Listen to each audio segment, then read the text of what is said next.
Welcome back to Sleep 2 RPG, where epic gaming lore meets peaceful rest. Tonight, we journey into the lands between to explore the tragic fates of Elden Ring's demigods.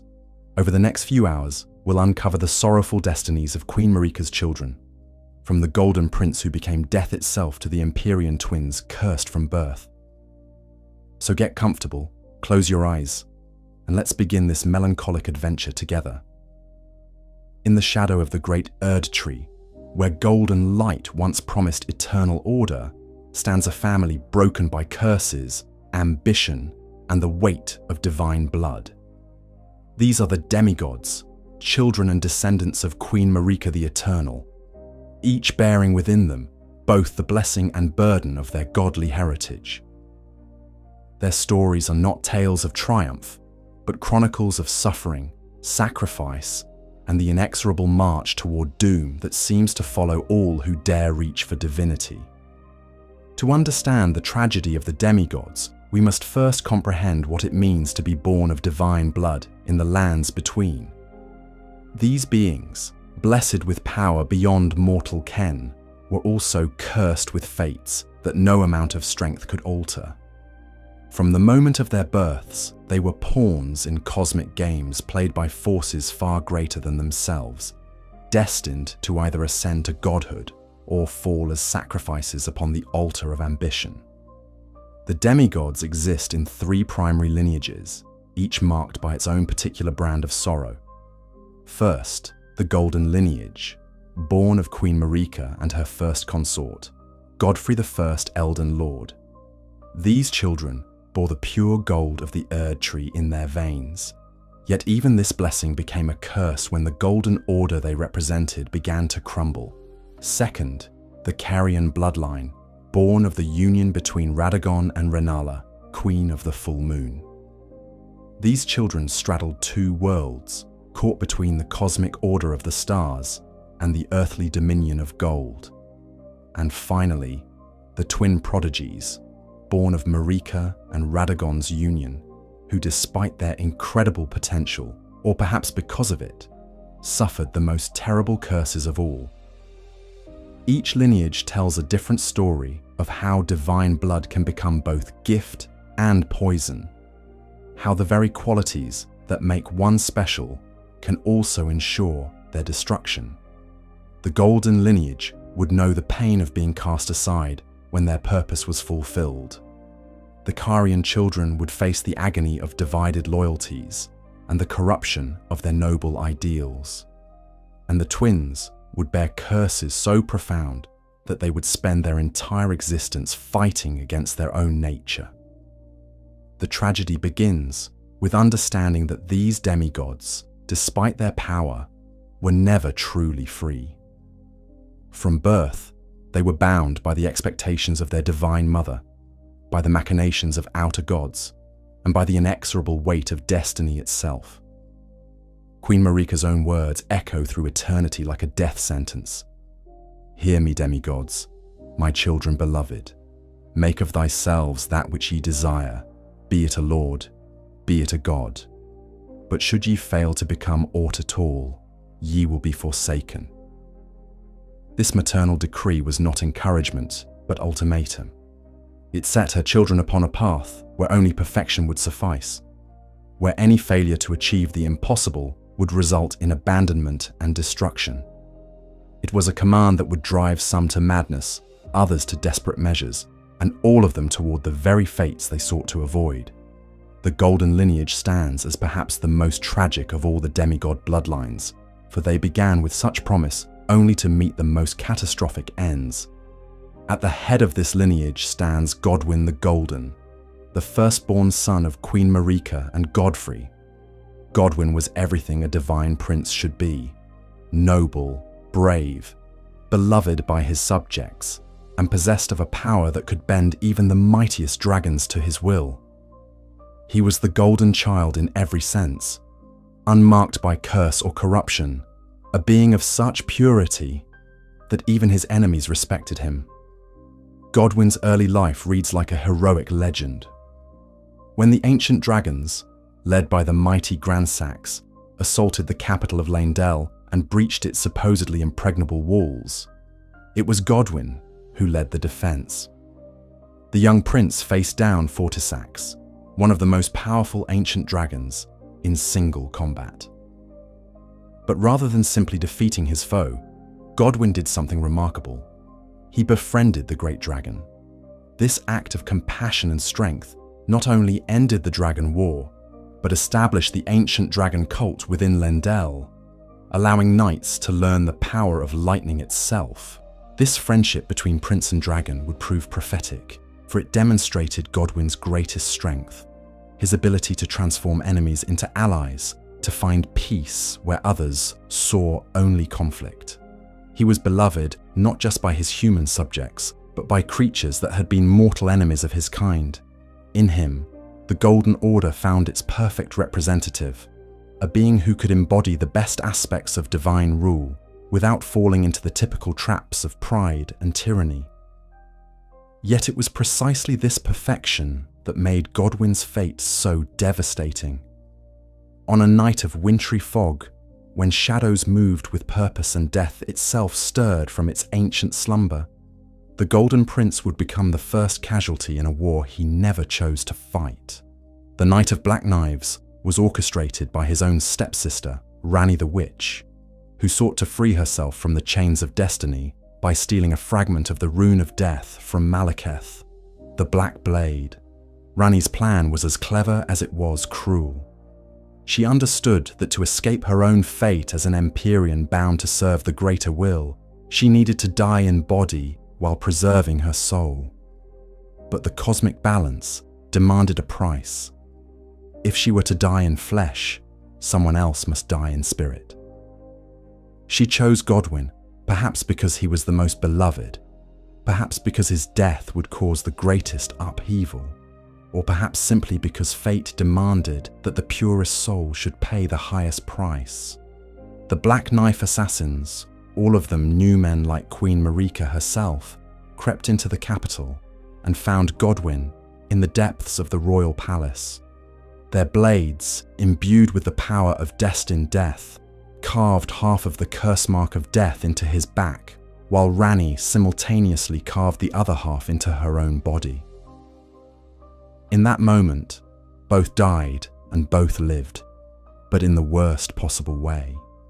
Godwyn's body survived while his soul perished completely, leaving behind a hollow shell that could not truly live but could not truly die. Ranni's soul lived on while her body died, allowing her to escape into the realm of spirits and dolls.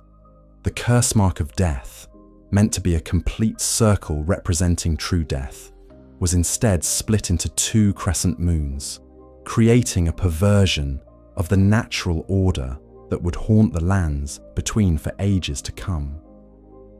What happened to Godwyn after his spiritual death represents one of the most horrifying transformations in the lore of Elden Ring. Without a soul to guide it, his body began to change in ways that defied both nature and reason. The Golden Prince, once the most beautiful and noble of all demigods, became the Prince of Death, a massive, grotesque creature with fish-like features, scaled skin, and dead eyes that reflected nothing but the void where his soul once dwelt. But the horror of Godwyn's transformation extended far beyond his own suffering.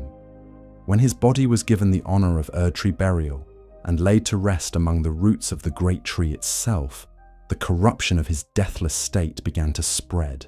The tree roots, once pure conduits of the Erdtree's grace, became infected with what scholars call deathroot, a spreading corruption that gave rise to those who live in death. These undead beings, neither truly alive nor properly deceased, began to proliferate throughout the lands between. Skeletons that should have crumbled to dust instead wandered with malevolent purpose. Spirits that should have passed on to whatever lies beyond became trapped in an endless cycle of pain and confusion. The very concept of death, once cleanly defined by the Golden Order, became muddied and terrible. Even the ancient dragon Fortisax, Godwyn's dear friend and companion, was not spared from this spreading corruption. Driven by loyalty and love that transcended species, the great dragon entered Godwyn's death dream, attempting to burn away the death within his friend's body. But the corruption was too strong, too fundamental. Instead of saving Godwyn, Fortisax himself became infected, transforming from a majestic ancient dragon into a lich dragon, forever bound to the realm of death and decay. The tragedy deepened when those who loved Godwyn refused to accept his fate. Miquella, his younger half-brother, worked tirelessly with the Knights of Castle Sol to create an eclipse they believed would restore Godwyn's soul to his body. They poured resources and lives into this desperate hope, but their efforts were doomed from the start. The soul that had been destroyed could not be recovered, and their failure only added to the mounting despair that would eventually doom the Haligtree as well. The Death Knights, Godwyn's most loyal followers, made perhaps the most tragic choice of all. Rather than abandon their lord in his corruption, they chose to follow him into his new existence as the Prince of Death. These noble warriors deliberately embraced the very corruption that others fled from, becoming undead knights in service to their transformed master. They traded their lives, their humanity, and their hope of rest for the chance to remain loyal to the prince they had served in life. As the corruption spread, it became clear that Godwyn's death had achieved something terrible that no victory in life could have accomplished. It had broken the fundamental order of existence itself. Death, which had been cleanly removed from the world by Queen Marika's initial reforms, had returned in a form more horrible than its original state. Now, instead of the peace of true death, the lands between knew only the agony of endless undeath. The Golden Prince, who had once been the perfect embodiment of divine rule, had become the perfect embodiment of divine failure. His transformation served as a constant reminder that even the purest of intentions, even the most noble of souls, could be twisted into something monstrous by forces beyond their control. In trying to cheat death, the cosmic powers had created something far worse than death itself. Godwyn's story represents the ultimate tragedy of the demigods, that their very nature as divine beings made them vulnerable to corruptions and curses that mortals could never imagine. His fall from Golden Prince to Prince of Death is not just a personal tragedy, but a cosmic one, representing the moment when the ordered universe of the Golden Order began its inevitable collapse into chaos and despair. Moving deeper into the Golden lineage, we encounter the Omen twins, Morgott and Mog, whose very existence challenged the Golden Order's pretense of purity and perfection. Born to Queen Marika and Godfrey as second and third sons, these children were cursed from the moment of their birth with the mark of the Omen, a condition that covered their bodies with horns and other growths that the Golden Order considered abominable. The tragedy of Morgott and Mog begins with understanding what it meant to be Omen in the lands between. These beings were seen as cursed, their horn-covered bodies viewed as evidence of corruption and divine displeasure. The official doctrine taught that omens were touched by some ancient evil, their very existence a challenge to the ordered perfection that the Golden Order claimed to represent. In truth, their horns and other features were likely remnants of the Crucible, the primordial state of life that existed before the current order imposed its rigid structure upon the world. Rather than celebrate these children as links to the world's ancient past, Queen Marika chose to hide them away. Morgott and Mog were secreted beneath the capital city of Lendil, confined to the sewers and forgotten tunnels that lay far from the golden light of the Erdtree. This decision, born of shame and political necessity, would shape both brothers in ways that would echo through the ages.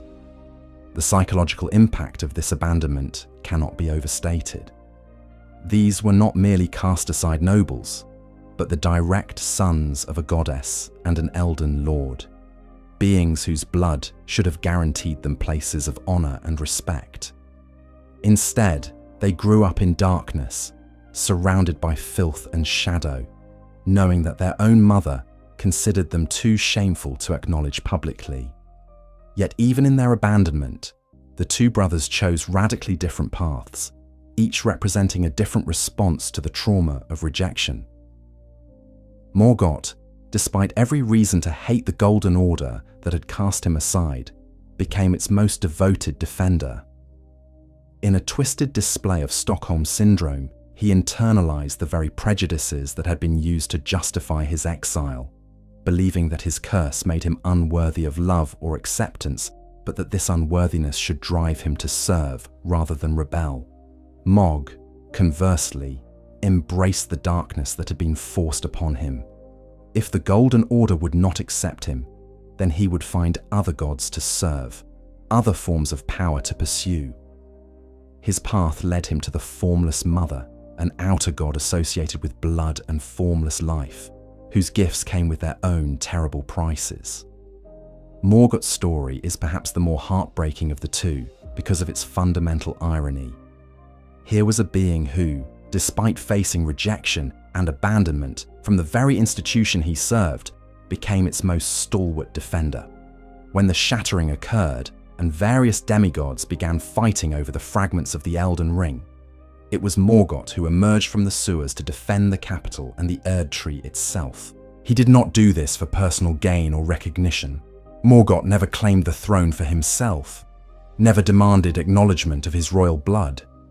Instead, he fought because he genuinely believed in the Golden Order's mission, even knowing that it would never truly accept him. He became the protector of a system that had branded him as unworthy of protection. Under the alias of Margit, the Fell Omen, Morgott defended the Erd Tree against all who would approach it without proper authorization.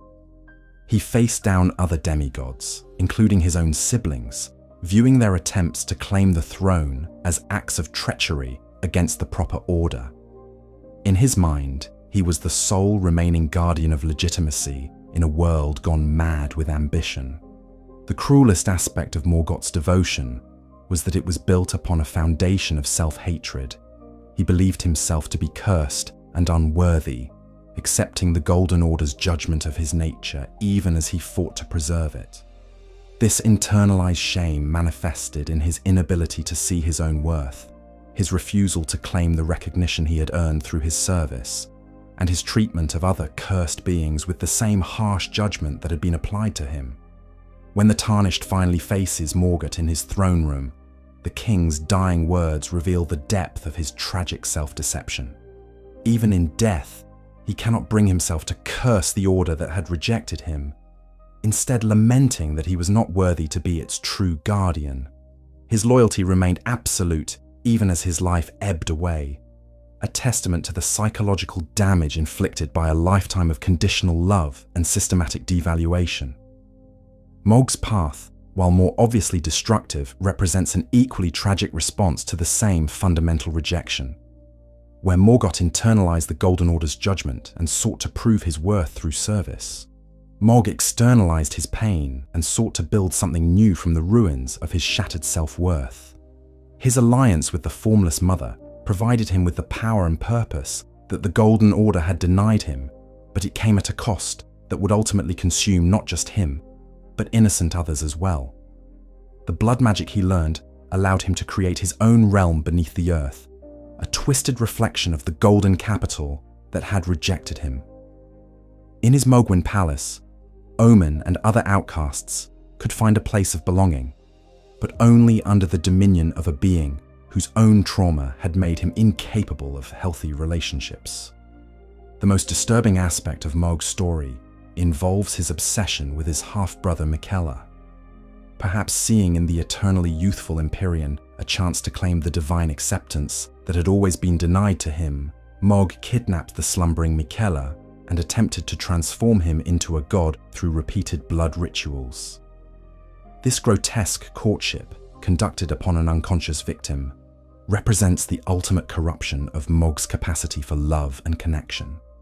Mog's actions toward Miquella can be understood as a desperate attempt to force the recognition, and acceptance he had never received naturally.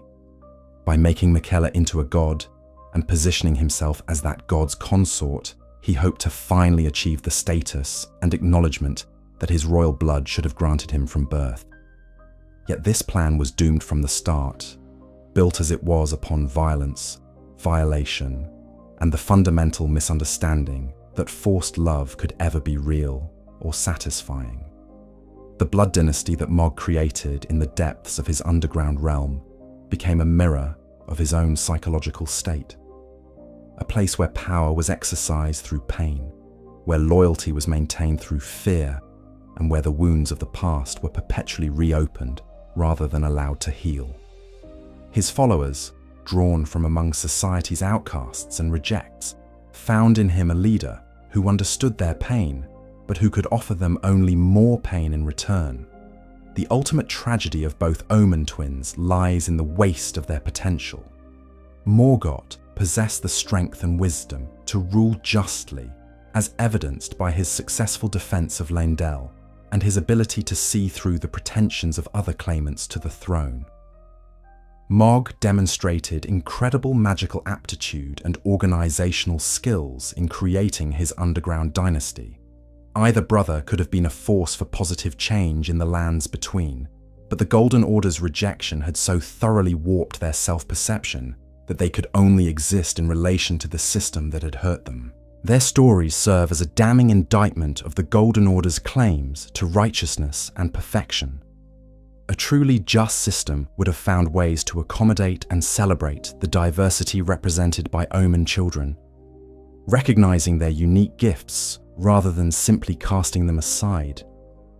Instead, by treating these divine-blooded princes as shameful secrets, the Golden Order created two of its most implacable enemies, one who defended it out of twisted loyalty and one who sought to destroy it out of well-earned hatred. The final member of Godfrey's line deserving mention is Godric the Grafted. Though his blood connection to the divine lineage had become so diluted over the generations that he could barely claim legitimacy as a demigod at all. Godric represents the end point of a noble bloodline's decay, showing how divine heritage can become a burden rather than a blessing when it is no longer sufficient to meet the expectations it creates. Godric's tragedy lies in his acute awareness of his own inadequacy. As a distant descendant of Godwyn the Golden, he bore a name and heritage that promised greatness but lacked the power to live up to those promises. This mismatch between expectation and reality drove him to increasingly desperate measures, culminating in his practice of grafting the limbs and organs of other beings onto his own body in a futile attempt to literally acquire the strength he had not inherited naturally. The practice of grafting represents one of the most visceral expressions of self-hatred in all of Elden Ring's lore. Unable to accept his limitations or find alternative sources of worth, Godric chose to mutilate himself repeatedly, adding pieces of others to his body in the hope that quantity might somehow compensate for quality. Each new limb grafted onto his form was both an admission of inadequacy and a desperate grasp for relevance. His political and military failures only compounded his psychological struggles. During the Shattering, Godric lost battle after battle, suffering humiliating defeats at the hands of other demigods, including Malenia and Morgott. These losses, rather than teaching him humility or encouraging him to find different paths to meaning, only drove him to more extreme measures.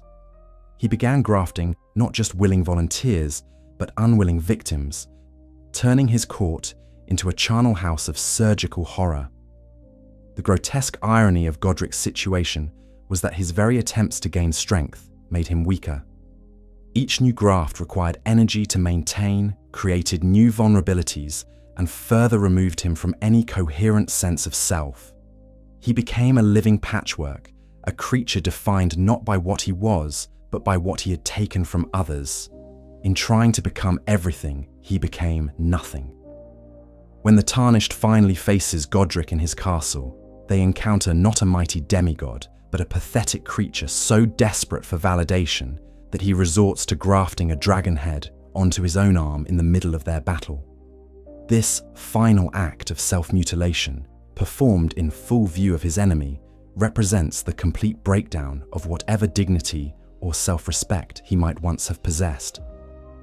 Godric's death brings no great revelation or tragic recognition, no moment of clarity or redemption.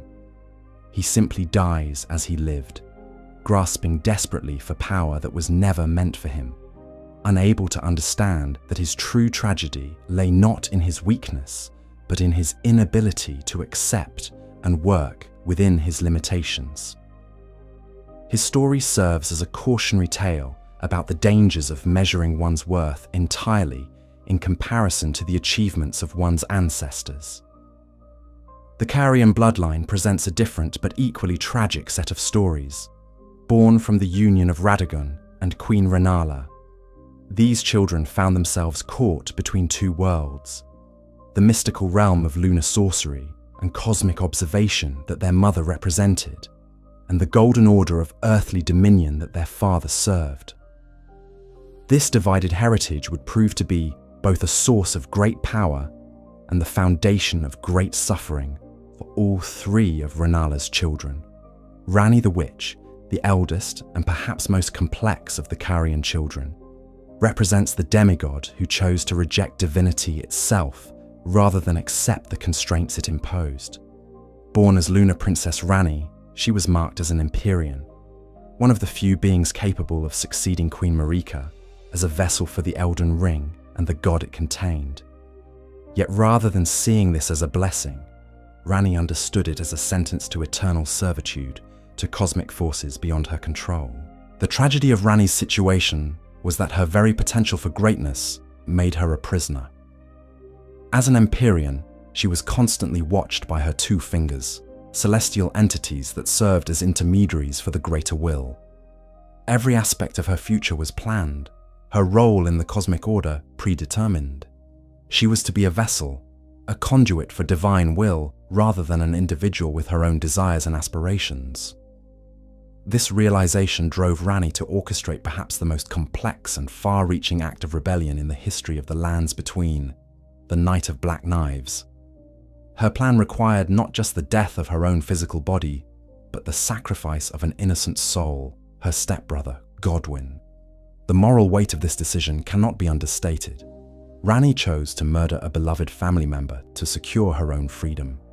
The theft of the Rune of Death from Malekith the Blackblade was itself a monumental undertaking, requiring her to outmaneuver one of the most powerful entities in the Lands Between. The creation of the Black Knife Assassins, all Numen women with connections to Queen Marika herself, suggests a conspiracy that reached into the very heart of the Golden Order. The precision required to split the curse mark of death between herself and Godwyn speaks to magical knowledge of the highest order. Yet, even as Ranni succeeded in her immediate goal of freeing herself from the greater will's influence, the cost of her actions echoed through the ages. Godwyn's corruption spread throughout the Lands Between, creating countless undead and perverting the natural order of death itself. The shattering that followed would claim countless lives and reduce a prosperous realm to ruins. Ranni had chosen personal freedom over collective well-being, a decision that speaks to both her tremendous strength of will and her moral limitations. After achieving her spiritual freedom, Ranni faced the challenge of existing as a disembodied soul in a world that expected her to have physical form. Her solution was to inhabit a series of dolls crafted in her image. But this existence came with its own constraints. She could interact with the world only in limited ways, dependent on the cooperation of others to achieve her goals, forever reminded of what she had sacrificed to gain her freedom. The irony of Ranni's situation is that in rejecting one form of servitude, she may have simply chosen another. Her quest to establish an age of stars, where the influence of outer gods would be removed from the world entirely, requires her to become a god herself, the very role she initially rejected. Whether this represents wisdom gained through experience or simply the inescapable nature of power in the cosmic order remains a matter of interpretation. Her relationships with others became colored by her fundamental isolation. As a being who had literally killed to avoid the constraints of destiny, Ranni found it difficult to form genuine connections with others.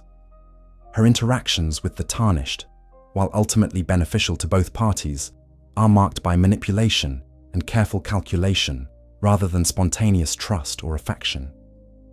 She had gained the freedom to choose her own path, but lost the simple ability to be vulnerable with others. The tragic aspect of Ranni's story lies not in any particular failure or doom, but in the fact that her very success required her to become something less than fully alive. In choosing freedom over servitude, she chose isolation over connection, possibility over certainty. Whether this trade was ultimately worthwhile depends on one's perspective on the value of individual autonomy versus collective belonging. Starscourge Radahn presents the tragedy of a hero whose very virtues became the instruments of his destruction. The second child of Radagon and Rennala, Radahn embodied the warrior ideals of his time, growing to become one of the mightiest demigods in both physical strength and magical prowess. His mastery of gravity magic allowed him to continue riding his beloved steed Torrent, even as he grew to enormous size, a touching detail that speaks to his fundamental kindness and loyalty. Radahn's early life was marked by admiration for Godfrey, the first Elden Lord, whose example inspired him to pursue excellence in warfare and leadership. This admiration was not mere hero worship, but represented a genuine attempt to embody the virtues of honor, strength, and protection of the innocent that Godfrey had exemplified during his reign. Radahn's red mane and lion-like bearing consciously echoed his hero's appearance, marking him as a spiritual successor to the greatest warrior of the previous generation. The general's legendary battle against the falling stars represents the pinnacle of his power and the beginning of his doom. Using his gravity magic, Radahn literally fought against cosmic forces, holding back the stars themselves to protect the lands between from whatever catastrophe their descent might bring. This feat required not just immense power, but constant vigilance. The stars remained suspended only as long as Radahn maintained his magical grip upon them. This act of cosmic heroism came with a terrible price. The constant strain of holding back the stars began to consume Radahn from within, requiring more and more of his energy and attention. He became locked in an eternal battle against forces that would resume their destructive course the moment his concentration faltered. In protecting the world from cosmic catastrophe, he had sentenced himself to a form of eternal vigilance that would ultimately break his mind. The festival of combat that preceded the shattering represented Radahn's attempt to find meaning and purpose despite his burden. These grand tournaments allowed him to test his skills against worthy opponents while providing entertainment and inspiration to his people. The festival became a symbol of Radahn's leadership style. He led not through fear or manipulation, but through example, showing others what heights of achievement were possible through dedication and training. When the shattering began and the demigods went to war over the fragments of the Elden Ring, Radahn found himself facing an impossible choice. His sister Ranni had orchestrated the events that led to the conflict, yet he could not bring himself to oppose her directly. His military genius and personal power made him a natural leader in any conflict, yet he had no personal ambition for the throne that drove others to terrible extremes. The battle between Radahn and Malenia in the Caelid Wilds represents one of the most tragic encounters in the entire Shattering War. These two demigods, both paragons of their respective virtues, met in single combat that neither truly wanted. Radahn fought with all his skill and might, but Malenia possessed a weapon he could not counter, the scarlet rot that consumed her from within.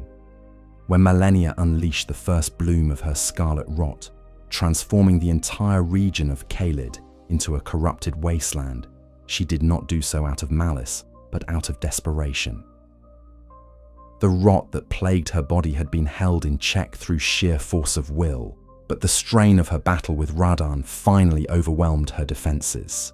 In that moment, she became something she had always fought against, a vector for the very corruption she had spent her life resisting. The rot that consumed Radahn did not kill him, but rather robbed him of everything that made him who he was.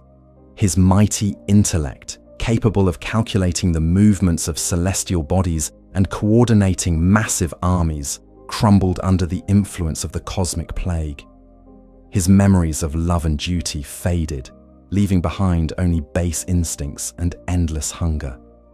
The noble general became a rabid beast, roaming the wastes of Caelid in search of anything that might satisfy his corrupted appetites. Yet even in his madness, traces of Radahn's former nobility remained. He continued to hold back the stars, his commitment to protecting the world so fundamental that it survived even the destruction of his conscious mind. His horse torrent, though reduced to little more than bones by the rot, was still tenderly cared for by the maddened general. These small gestures of continuity made his fall all the more heartbreaking, showing glimpses of the hero he had been through the monster he had become. The Festival of Radahn, organized by his remaining loyal followers after his corruption, represents perhaps the most tragic celebration in all of fiction. These warriors and scholars who had served under Radahn in his glory days chose to honor their general's memory by arranging for his death at the hands of worthy opponents. They understood that the being rampaging through Caelid was no longer their beloved leader, but could not bring themselves to simply abandon him to his corruption.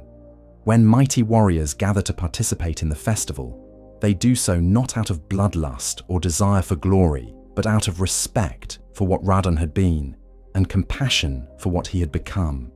The festival represents a form of mercy killing, a final gift to a hero who had given everything in service to others and deserved better than to spend eternity as a mindless beast.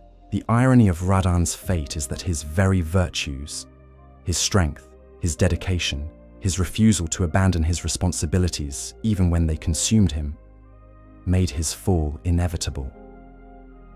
A lesser being might have found some way to compromise, to share the burden of holding back the stars, or to accept help from others. But Radahn's hero's pride and genuine love for the world made him unable to consider any solution that might put others at risk. In the end, Radahn's death brings both tragedy and relief. The stars he had held back for so long finally resume their courses, bringing whatever fate they carry with them. But the noble general is finally freed from his burden of pain and madness, allowed to rest after a lifetime of service and an eternity of suffering. His story serves as a meditation on the price of heroism and the tragic inevitability that awaits those who sacrifice everything for others. The youngest of Renala's children, Praetor Rykard, followed a path that led from noble ideals to monstrous corruption, representing perhaps the clearest example of how good intentions can lead to ultimate damnation. Rykard began his career as a Praetor of the Golden Order, a position that required both legal expertise and moral authority. He was tasked with upholding the laws and principles that governed the lands between, a role that should have placed him firmly on the side of justice and order. Yet Rykard's intimate knowledge of the law revealed to him its fundamental hypocrisies and limitations. He saw how the Golden Order's high-minded principles were applied selectively, how justice was often subordinated to political expediency, and how the system he served ultimately protected the interests of the powerful at the expense of the weak. This disillusionment set him on a path toward increasingly radical solutions to the problems he observed. His involvement in the Knight of Black Knives conspiracy, though secondary to his sister Rani's role, marked his first major break with the established order. By providing logistical support and protection for the operation, Rykard demonstrated his willingness to work outside the law he had sworn to uphold. This decision, perhaps made with the best of intentions, opened a door that could never be closed again. The establishment of Volcano Manor as a refuge for those who opposed the Golden Order reflected Rykard's genuine desire to create an alternative to the system he had come to despise. The manor became a haven for outcasts, rebels, and those who had been wronged by the established order. Here, former knights who had lost faith in their oaths could find new purpose. Scholars whose ideas had been deemed heretical could pursue their research, and common folk who had been crushed by the system could find protection and community. Yet even as Rykard built his alternative community, he was drawn toward increasingly extreme measures in his pursuit of the power necessary to challenge the Golden Order directly. His research into blasphemous sorceries led him to make contact with entities and forces that existed outside the cosmic order entirely. These investigations, conducted with the methodical thoroughness of his legal training, gradually wore away at his moral boundaries and sense of proportion. The transformation of Volcano Manor itself reflects Rykard's gradual descent into moral compromise. What began as a scholarly retreat where dissidents could safely discuss alternative philosophies slowly became a training ground for assassins and rebels. The manor's libraries, once filled with treatises on law and justice, accumulated forbidden texts on dark magic and the summoning of entities from beyond the stars.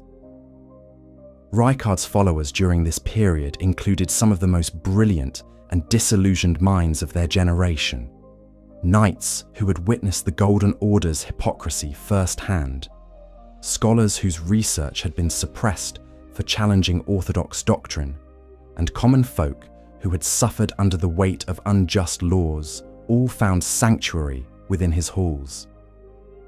Yet their very presence created a pressure for Rykard to deliver on his promises of meaningful change. The establishment of the recusant organization marked Rykard's formal break with any pretense of working within existing systems. These assassins, recruited from among his most devoted followers, were tasked with eliminating key figures who supported the Golden Order's continued dominance. Each successful assassination was both a victory for Rykard's cause and a step further away from the legal principles he had once sworn to uphold. The psychological toll of orchestrating these killings weighed heavily on Rykard, despite his intellectual justification for their necessity. He had begun his career believing in the power of law and reason to create positive change, only to find himself ordering murders and celebrating the destruction of the very institutions he had once served. This cognitive dissonance created a fundamental instability in his worldview that made him vulnerable to more extreme solutions. The study of forbidden magics opened doorways in Rykard's mind that could never be closed again. Each new spell mastered, each new entity contacted, expanded his understanding of the cosmic forces that shaped reality while simultaneously corrupting his perspective on right and wrong. The knowledge he gained came with its own hunger, demanding ever greater sacrifices and more terrible risks to achieve meaningful power. His correspondence with entities from beyond the known cosmos reveals the gradual erosion of his human perspective. Early letters show a scholar seeking knowledge, asking careful questions about the nature of reality and the possibility of alternative orders. Later communications read like the writings of someone whose very sense of self has been compromised, speaking in terms and concepts that no purely human mind could comfortably contain. The recruitment of Tanith as his consort represents both Rykard's need for human connection and his inability to maintain relationships uncontaminated by his growing obsession with power. Tanith's devotion to him was genuine, but it was devotion to a being who was no longer entirely human, whose goals had become so abstract and cosmic that they barely related to the original injustices that had motivated his rebellion. The installation of the god-devouring serpent within Volcano Manor marked the point of no return in Rykard's transformation. This ancient entity, capable of literally consuming divine essence, represented power of a scale that could genuinely challenge the cosmic order itself. Yet its very presence within his stronghold began to influence everyone who came into contact with it, gradually converting his community of idealistic rebels into a cult centered around feeding the serpent's endless appetite. The corruption was subtle at first, manifesting as an increased tolerance for violence, a growing appetite for conflict, and a gradual shift in priorities from protecting the innocent to simply opposing authority. Members of the community who had joined to fight for justice found themselves participating in acts of increasing brutality, each justified as necessary for the greater cause, but collectively representing a fundamental betrayal of their original values. Rykard's own relationship with the serpent began as that of a scholar studying a fascinating specimen, but gradually evolved into something approaching worship. The entity's vast knowledge of cosmic forces and its complete disregard for conventional morality offered him perspectives that his legal training could never have provided. Yet each conversation with the creature left him a little less human, a little more willing to consider solutions that his former self would have found abhorrent. The philosophical corruption preceded the physical transformation by years. Long before Rykard offered his body to the serpent, his mind had already been consumed by its alien logic. He had come to believe that the only way to truly change the world was to destroy it completely and rebuild it according to principles derived from entities that existed outside the current cosmic order entirely. The final ritual in which Rykard allowed himself to be devoured by the god-devouring serpent was not an act of desperation, but the culmination of a long philosophical journey. He had convinced himself that by merging with the entity, he could retain his intelligence and moral purpose while gaining the power necessary to reshape reality itself. The tragedy was not that he was wrong about gaining power, but that he had fundamentally misunderstood what that power would cost him. The being that emerged from this merger retained Rykard's memories and intelligence, but had lost the capacity for the compassion and justice that had originally motivated his rebellion.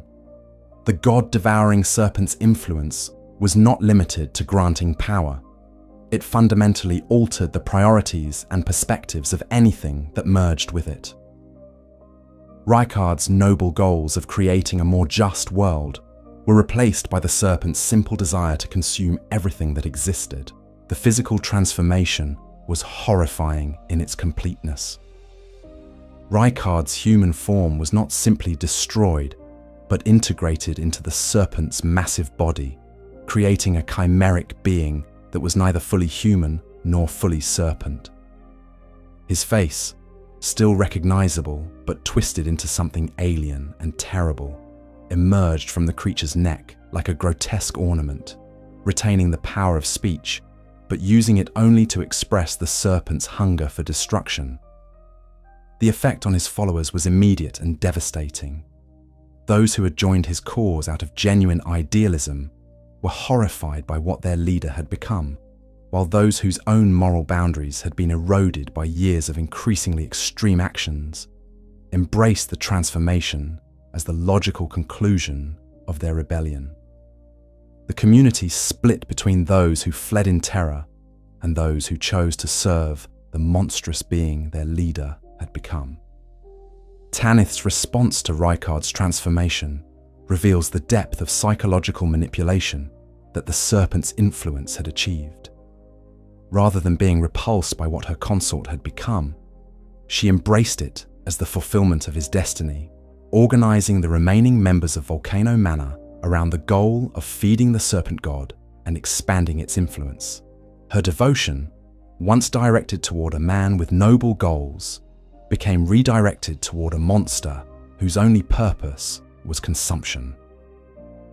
The perversion of Volcano Manor's original mission became complete with Rykard's transformation. What had begun as a refuge for those seeking justice became a den of creatures whose only goal was to lure more victims into their master's maw. The philosophical discussions that had once filled the manor's halls were replaced by planning sessions focused on identifying and capturing suitable prey for the god-devouring serpent. The tragic irony of Rykard's ultimate fate is that he achieved exactly what he had set out to accomplish. He gained the power to challenge the cosmic order and potentially reshape the world according to his will. Yet in gaining that power, he had lost everything that made him human, everything that had justified his original rebellion. The serpent god that bore his face and memories was capable of destroying the Golden Order, but it was equally capable of destroying everything else, making it a threat to the very people he had originally sought to protect. His final words to those who would challenge him reveal the complete corruption of his original ideals. No longer speaking of justice or reform, he invites others to join his family of consumed beings, offering them the same false promise of power and purpose that had once seduced him.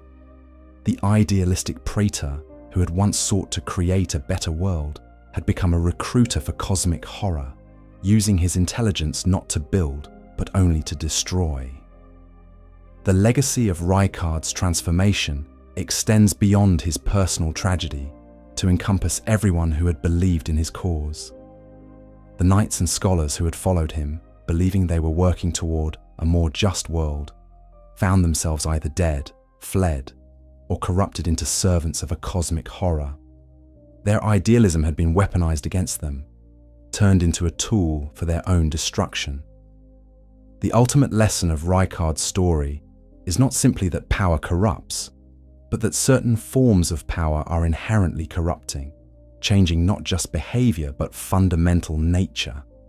The god-devouring serpent represented knowledge and abilities that human consciousness was never meant to contain, and the attempt to merge with such forces inevitably destroyed the very humanity that had made the original goals meaningful. His transformation serves as a warning about the dangers of pursuing radical solutions to systemic problems without carefully considering the costs of those solutions.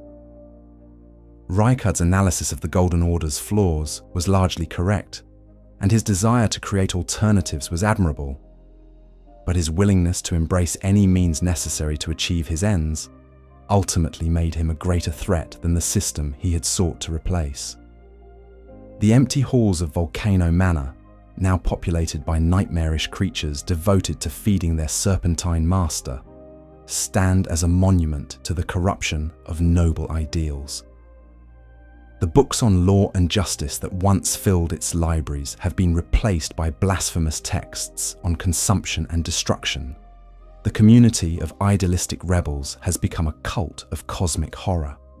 The refugee for the oppressed has become a trap for the innocent. In the end, Rykard's story represents the ultimate cautionary tale about the seductive nature of power and the ease with which noble goals can be perverted into their opposite. His transformation from idealistic reformer to cosmic horror was not the result of a single moment of weakness, but the culmination of a series of seemingly justified compromises, each one making the next step easier to rationalize until he had traveled so far from his starting point that return was impossible. Moving beyond the children of the major lineages, we must examine the broader tragedy that encompasses all of the demigods collectively, the shattering itself. This catastrophic war was not simply a political conflict over succession, but a manifestation of the deep psychological wounds that had been inflicted upon an entire generation of divine-blooded beings. The shattering began not with the breaking of the Elden Ring, but with the breaking of the family bonds that should have united Queen Marika's children. Each demigod entered the conflict carrying the weight of their own personal tragedies, their own curses and disappointments, their own desperate need for validation and meaning. The war became not just a struggle for political power, but a forum for working out generations of accumulated family trauma on a cosmic scale. The irony of the shattering is that it was triggered by an act of mercy. When Queen Marika shattered the Elden Ring following Godwyn's assassination, she was acting not as a calculating politician, but as a grieving mother whose heart had been broken by the loss of her most beloved child. Yet this expression of maternal anguish created the very conditions that would lead to the destruction of everything she had worked to build. The distribution of the great runes among her surviving children represented both an opportunity and a curse. Each fragment of the shattered Elden Ring carried immense power, enough to transform its bearer into something approaching a god. Yet that same power came with a terrible price.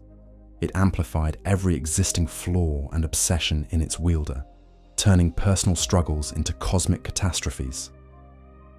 Godric's possession of a great rune transformed his feelings of inadequacy into a desperate need to literally remake himself through grafting. The power should have been enough to make him a formidable leader, but instead it became fuel for his self-destructive attempts to become something he was never meant to be. Radahn's great rune amplified his heroic nature, but also his burden. The constant strain of holding back the stars became even more crushing under the weight of cosmic power, contributing to his eventual mental breakdown, even before Malenia's rot claimed his sanity entirely. Rykard's great rune provided him with the influence necessary to build his community at Volcano Manor, but it also made the god-devouring serpent's whispers more seductive, accelerating his journey toward damnation by giving him the confidence to believe he could control forces beyond his understanding. Malenia's great rune gave her the strength to become an unparalleled warrior, but it also made her scarlet rot more virulent and harder to control. The same power that made her capable of protecting Miquella also made her a greater threat to everything around her. Morgott's great rune allowed him to become an effective defender of the capital, but it also reinforced his obsessive loyalty to a system that had never truly accepted him, making it impossible for him to see the fundamental flaws in what he was protecting. Mohg's great rune enhanced his blood magic and allowed him to create his underground dynasty, but it also fed his unhealthy obsession with Miquella and his delusions about forcing love through magical compulsion. The war that followed was not a conventional conflict between rational actors pursuing clear political goals, but a manifestation of collective mental illness on a cosmic scale.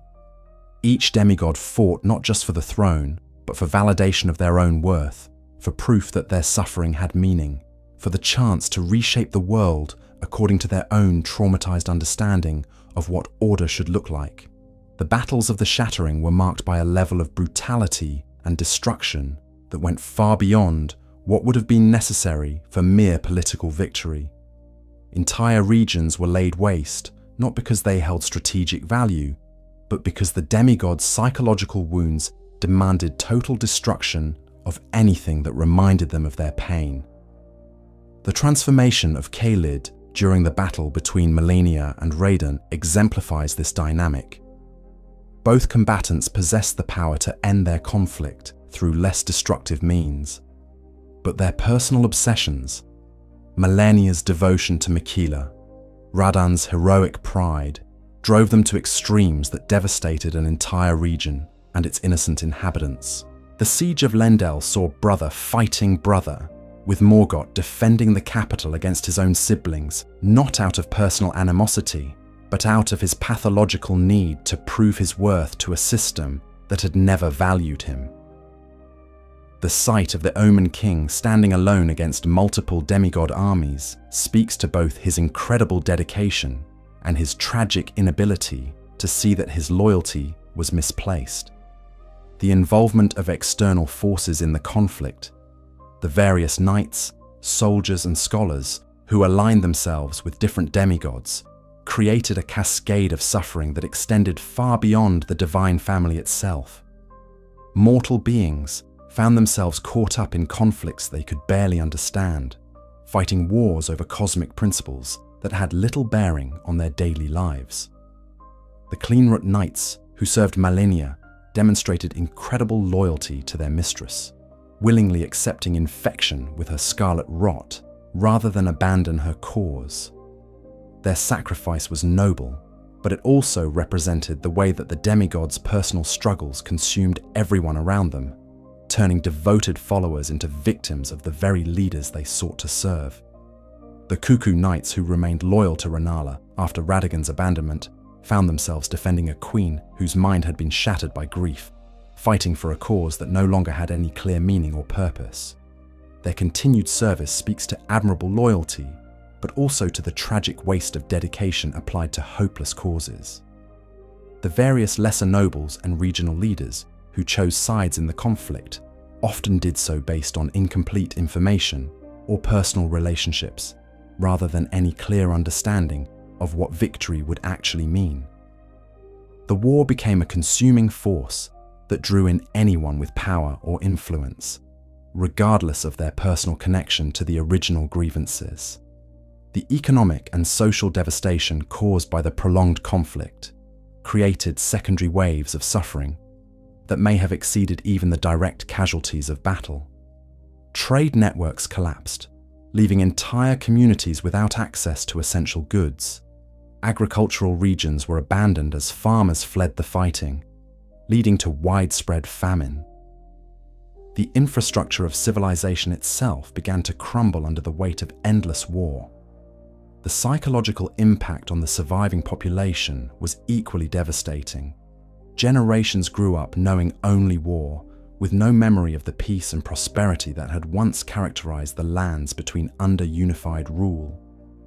The very concept of stable government became alien to people who had lived their entire lives watching divine rulers destroy each other and everything around them. The rise of various cults and alternative belief systems during this period reflects the population's desperate search for meaning in a world where the traditional sources of authority had proven themselves unworthy of trust. The worship of outer gods, the embrace of nihilistic philosophies, and the turn toward increasingly extreme forms of religious expression all represent attempts to find some form of spiritual stability in a reality that seemed to have lost all coherent structure.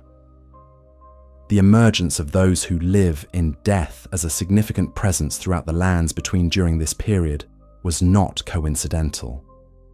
The corruption spreading from Godwyn's remains was amplified by the psychological and spiritual chaos of the shattering, creating conditions where the boundaries between life and death became increasingly meaningless.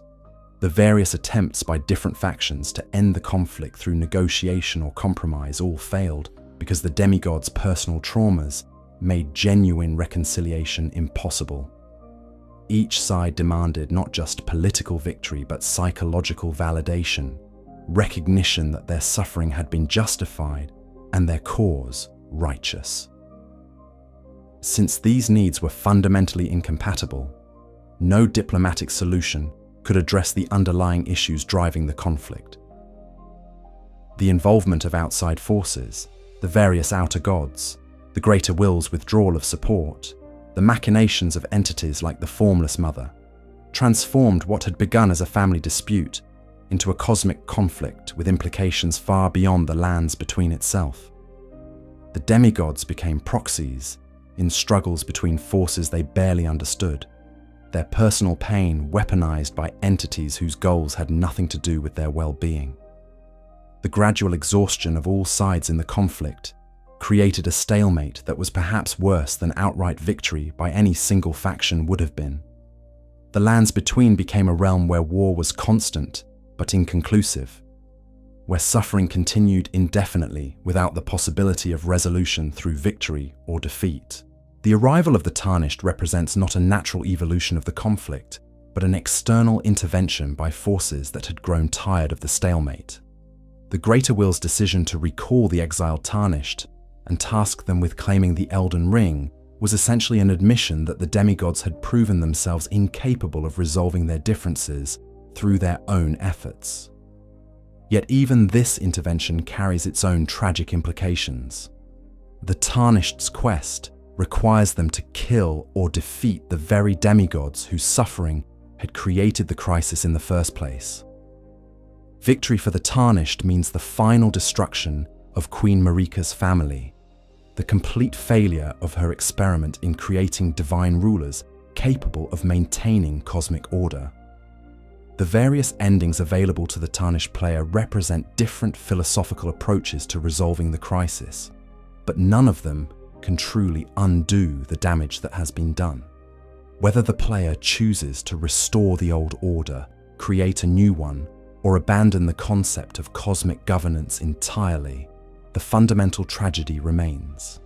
An entire generation of divine beings destroyed themselves and their world in pursuit of love and validation that was never truly available to them. The empty thrones scattered throughout the lands between serve as monuments to this collective failure. Each abandoned palace and ruined fortress represents not just a military defeat, but a personal tragedy, a life consumed by forces too great for any individual to control or understand. In examining the children born of Queen Marika's various unions, we see reflected the fundamental tensions inherent in attempting to create beings capable of bridging the gap between divine purpose and human need.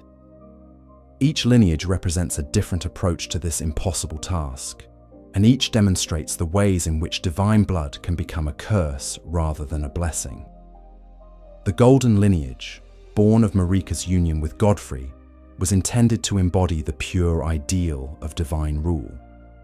These children were meant to represent the perfect fusion of cosmic authority and earthly leadership, beings capable of maintaining order through strength tempered by wisdom. Yet the very purity of their conception made them vulnerable to corruption and exploitation by forces that operated outside the moral frameworks they were raised to respect. Godwyn's perfection made him a target for those who sought to disrupt the cosmic order. His nobility and trustworthiness, which should have been sources of strength, became weaknesses that enemies could exploit. The assassination that claimed his soul was successful precisely because he was incapable of imagining that someone would violate the fundamental bonds of family and divine order to achieve political goals. The Omen twins' rejection by the very system they were born to serve reveals the Golden Order's fundamental hypocrisy and its inability to live up to its own stated ideals. Morgott and Merg were denied the love and acceptance that should have been their birthright, not because of anything they had done, but simply because their appearance challenged the Order's pretense of aesthetic perfection. Godric's diluted heritage and resulting inadequacy demonstrate the problems inherent in any system that bases legitimacy on bloodline rather than merit. His desperate attempts to literally rebuild himself through grafting represent the logical extreme of a worldview that reduces personal worth to inherited characteristics rather than individual achievement or moral character. The Carian bloodline, born of Radagon's union with Renala, represents the attempt to bridge the gap between cosmic order and intellectual curiosity. These children inherited both the mystical wisdom of their mother's lunar traditions and the militant purpose of their father's service to the Golden Order. Yet this dual heritage created internal conflicts that none of them could fully resolve. Ranni's rebellion against her destined role as an Empyrean was driven by her inherited intellectual independence, but it required her to sacrifice the human connections that her Carian heritage valued. Her success in freeing herself from cosmic servitude came at the cost of becoming fundamentally isolated from the world she sought to influence. Radan's attempt to embody the heroic ideals of both his parents led him to take on burdens that no single being should have carried. His dedication to protecting the world through his mastery of gravity magic was admirable, but it ultimately consumed him from within, leaving him vulnerable to the very forces he had dedicated his life to opposing. Rykard's journey from idealistic reformer to cosmic horror represents the dark side of the Carian intellectual tradition. His inherited curiosity and analytical skills, combined with his father's militant purpose, led him to pursue knowledge and power without sufficient consideration of their moral implications. The very qualities that made him an effective legal scholar and political organizer also made him susceptible to corruption by entities whose logic transcended human moral categories. The twin prodigies, born of Marika's union with her own other self, represent the most ambitious attempt to create perfect divine beings. These children inherited the full power of both aspects of their divine parent, making them theoretically capable of reshaping reality itself according to their will. Yet, this very perfection made them targets for cosmic forces that sought to use their power for their own purposes. Miquella's curse of eternal youth prevented him from growing into his full potential as both a leader and a magical researcher. His inability to physically mature created a fundamental disconnect between his intellectual development and his social presence, making it difficult for others to take him seriously as an authority figure, despite his obvious brilliance and good intentions. Malenia's affliction with scarlet rot turned her into a walking weapon of mass destruction, making her very presence a threat to everything and everyone she sought to protect. Her greatest acts of love and loyalty, her willingness to fight for Miquella's cause, became also her greatest failures, as the corruption she carried inevitably spread to innocent bystanders.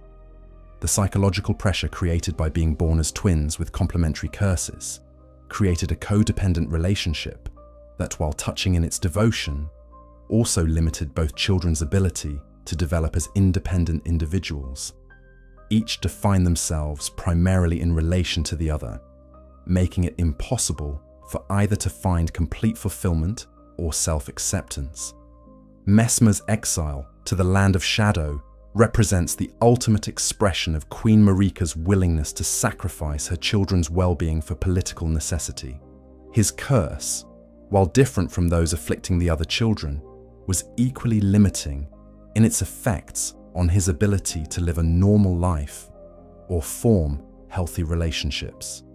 The pattern that emerges from examining all these stories is one of beings created with tremendous potential, but placed in situations where that potential could never be fully realized. Each demigod possessed qualities that, under different circumstances, could have made them forces for tremendous good in the world. Yet the very system that created them also ensured their destruction. The cosmic forces that shaped the demigods' fates, the outer gods, the greater will, the ancient entities that predated the current order, viewed these divine-blooded beings not as individuals deserving of love and respect, but as tools to be used in pursuit of abstract goals.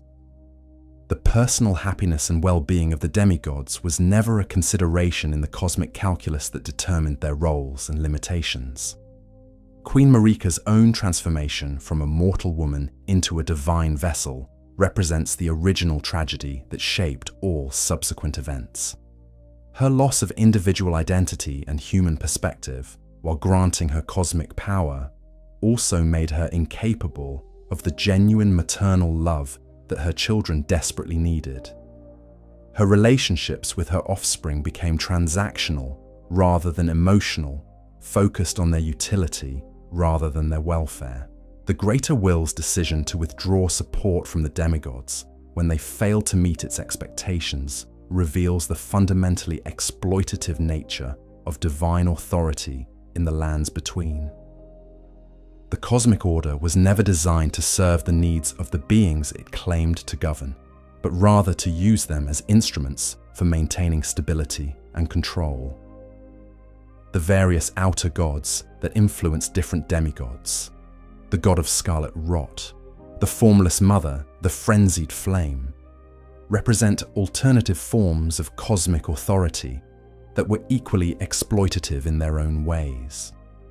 These entities offered power and purpose to beings who had been rejected by the established order, but their gifts came with prices that ultimately proved even more destructive than the original rejections. The fundamental tragedy of the demigods lies not in any particular failure or weakness on their part, but in the impossibility of the situation they were placed in. They were created to be bridges between cosmic order and human need, but the very forces that granted them divine power also made it impossible for them to maintain their humanity. Their stories serve as a collective meditation on the nature of power, family, and the price of attempting to transcend human limitations. Each individual tragedy reinforces the broader theme that some burdens are too great for any being to bear, regardless of their strength or nobility of purpose. The empty palaces and ruined strongholds that dot the landscape of the lands between stand as monuments not just to political failure, but to the fundamental impossibility of the demigod situation. These structures, once meant to house divine rulers capable of bridging heaven and earth, now serve only as reminders of the price paid for attempting to create beings who could serve purposes beyond their nature. The continuing influence of the demigods' actions long after their deaths or defeats speaks to the cosmic scale of their struggles, the corruption spreading from Godwyn's remains, the rot blooming in Caelid, the nightmarish transformations at Volcano Manor. All represent the ways in which their personal tragedies continue to shape the world, ensuring that their suffering will never be forgotten or overcome. To truly understand the depth of these tragedies, we must examine not only the demigods themselves, but the countless lives that were touched, shaped, and often destroyed by their struggles. Every knight who served them, every scholar who studied under them, every common person who lived in their domains became part of their story, often paying prices they never chose to pay for conflicts they barely understood. The clean-rot knights who served Malenia represent perhaps the most poignant example of this collateral tragedy. These warriors, drawn from the finest soldiers of their generation, willingly accepted infection with the scarlet rot rather than abandon their mistress in her time of need. Their transformation from proud knights into plague-bearers was not the result of any failing on their part, but simply the inevitable consequence of loving someone who carried cosmic destruction within her very being. The process of becoming a clean-rot knight was not a single moment of infection, but a gradual transformation that could take months or even years to complete. These warriors watched their own bodies slowly succumb to the same corruption that plagued their beloved commander, experiencing firsthand the constant pain and degradation that she had endured since birth. Yet rather than fleeing or seeking cures, they embraced their transformation as a form of communion with her suffering. The psychological impact of this willing corruption cannot be overstated. These knights had to watch their flesh rot away, their limbs become twisted and weak, their very identities subsumed into the spreading plague. Yet they maintained their loyalty and dedication even as they lost everything that had once defined them as human beings. Their armor, crafted from unalloyed gold to slow the rot's progression, became both protection and prison, a constant reminder of what they had sacrificed for love. The relationship between Malenia and her knights transcended normal military hierarchy, becoming something approaching a family bond forged in shared suffering. She understood their pain because it was her own pain, and they understood her burden because they had chosen to bear a portion of it themselves.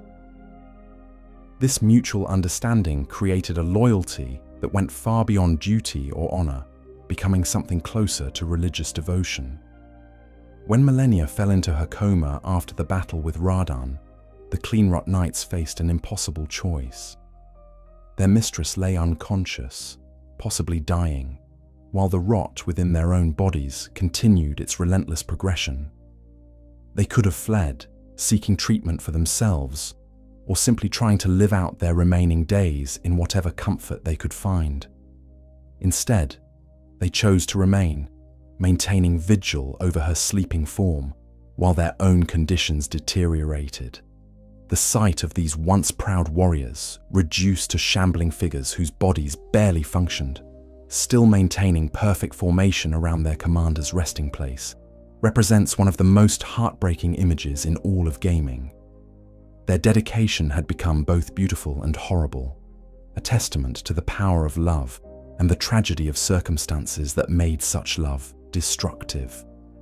Clean rot, Knight Finley's journey to carry the unconscious Malenia back to the Haligtree stands as perhaps the greatest act of heroism in the entire Shattering War.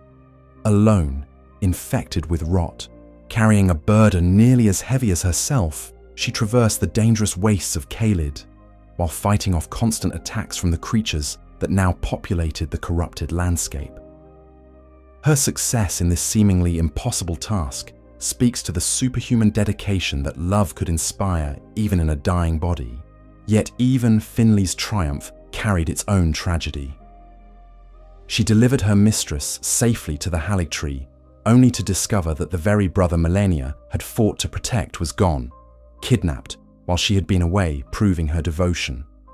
Her greatest achievement had come too late to matter, her sacrifice rendered meaningless by circumstances beyond her control.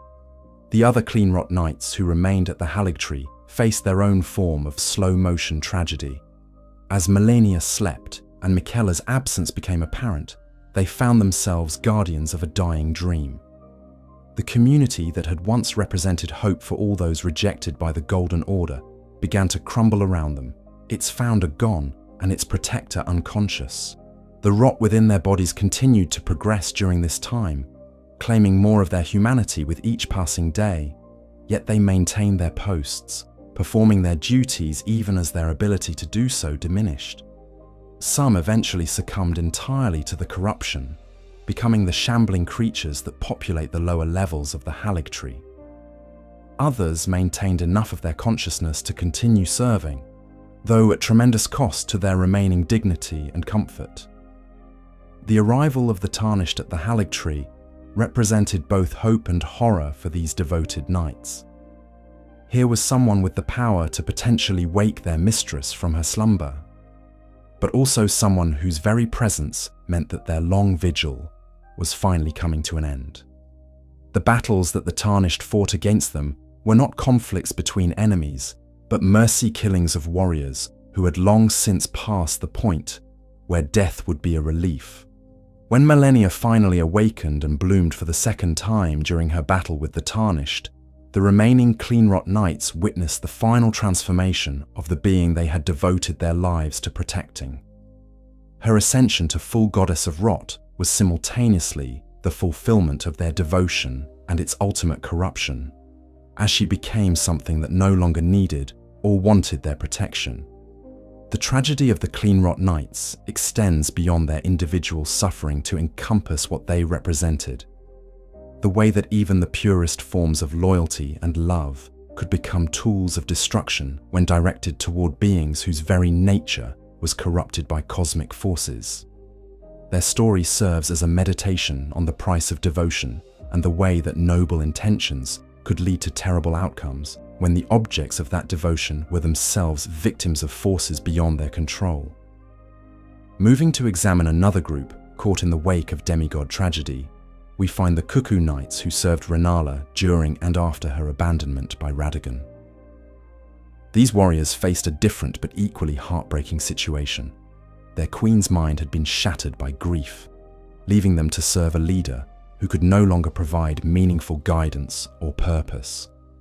The Cuckoo Knights had originally been among the finest warriors in the lands between, their magical abilities and tactical prowess making them formidable opponents for any force that challenged Carrion authority. Their distinctive blue and silver armor, adorned with magical glintstone, marked them as elite soldiers capable of combining physical prowess with sophisticated sorcery. They took pride in their service to the Academy of Raya Lucaria and their queen, viewing themselves as guardians of knowledge and wisdom as well as military might. Radagon's departure from Renala to become Marika's second consort created a crisis of identity for these knights that went far beyond simple political upheaval. Their entire worldview had been built around the unity of their royal house and the wisdom of their leaders. When that unity was shattered by Radagon's abandonment, they found themselves serving a queen who could no longer function as a rational leader. Renala's transformation from brilliant sorceress queen to obsessed guardian of an amber egg represented the complete breakdown of everything the Cuckoo Knights had sworn to protect. The woman they had followed into battle, whose magical innovations had revolutionized their understanding of combat sorcery, had become a figure of pity rather than respect. Yet their oaths bound them to continue serving her regardless of her condition. The psychological impact of watching their beloved queen's deterioration played out over months and years created a unique form of trauma for these warriors. They had to maintain the pretense that their service still had meaning, while privately recognizing that their queen was no longer capable of the leadership they desperately needed. This cognitive dissonance created a deep sense of purposelessness that no amount of duty or honor could address. Some of the Cuckoo Knights attempted to maintain the fiction that their service remained meaningful by focusing on protecting the academy itself rather than their queen personally. They threw themselves into defending the institution's accumulated knowledge and maintaining its traditions, hoping that by preserving the framework of their former lives, they could somehow recapture their lost sense of purpose. Others became increasingly protective of Rennala herself, treating her fragile mental state as something to be guarded as carefully as any physical treasure. These knights developed an almost parental relationship with their queen, monitoring her behavior and shielding her from anything that might cause additional distress. Their military training was repurposed into a form of psychiatric care for which they were completely unprepared. The arrival of students and scholars at the academy during this period created additional complications for the Cuckoo Knights. These newcomers often came seeking the wisdom and guidance that Rennala had once provided, only to discover that she was no longer capable of coherent instruction. The knights found themselves in the position of having to turn away seekers of knowledge while maintaining the pretense that the academy remained a functioning institution. The presence of Rennala's children during this period added another layer of complexity to the knights' situation. Ranni's increasing involvement with dark sorceries and political conspiracies, Radan's focus on military campaigns, and Rykard's growing extremism all represented divergent paths that their mother was incapable of guiding or controlling. The knights watched helplessly as the royal family they had served dissolved into competing factions. When the shattering began and the demigods went to war, the Cuckoo Knights faced the terrible realization that their queen would play no meaningful role in determining the lands between's future. While other factions rallied behind charismatic leaders with clear goals and purposes, they found themselves defending a kingdom that existed more in memory than in reality. Some knights chose to abandon their posts during this period, seeking service with other demigods who could provide the sense of purpose and direction that Rennala could no longer offer. These departures were not acts of cowardice, but recognition that their oaths had become meaningless in the face of their queen's incapacity. Yet each departure further weakened the institution they had all sworn to protect. The knights who remained found themselves gradually taking on responsibilities that should have belonged to their queen, making decisions about academy policy and Carian territory that they had no formal authority to make. This assumption of power was driven by necessity rather than ambition, but it represented a fundamental betrayal of the hierarchical principles that had once governed their service. The magical corruption that began to affect the academy during this period, the emergence of hostile sorcerers, the proliferation of dangerous magical experiments, the breakdown of institutional controls, reflected the broader chaos that resulted from the absence of effective leadership. The knights found themselves fighting not just external enemies, but the consequences of their own institution's decay. When the Tarnished eventually arrived at the academy seeking to challenge Rennala, the Cuckoo Knights faced their final test of loyalty. They knew that their queen was in no condition to face a serious challenger, yet their oaths required them to defend her. The battles they fought were not attempts to achieve victory, but desperate efforts to buy time for a miracle that would never come.